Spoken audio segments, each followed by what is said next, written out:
So, yan guys, welcome to my vlog. Ayan. So, yan guys, ngayon, for today's video, tuturuan ko kayo kung paano magluto ng kanin sa rice cooker. Ayan. So, syempre, dito yung rice cooker. Wala pang laman. Syempre guys, kukuha tayo ng bigas. Ayan.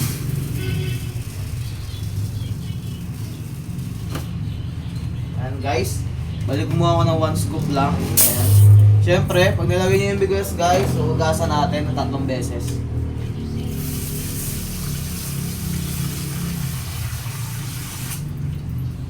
One.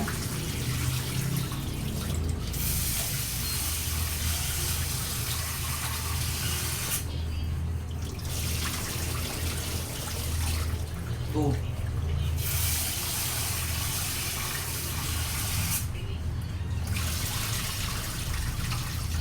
Three.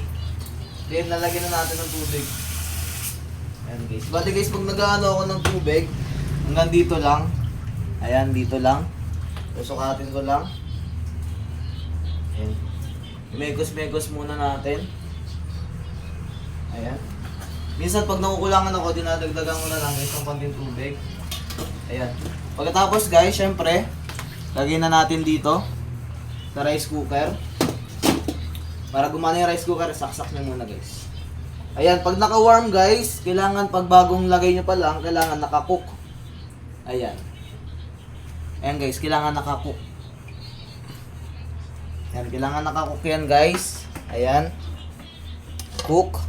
Ayan, pag warm guys, ayan, medyo luto-luto na yung kanin natin. Ayan, so hintayin na lang natin.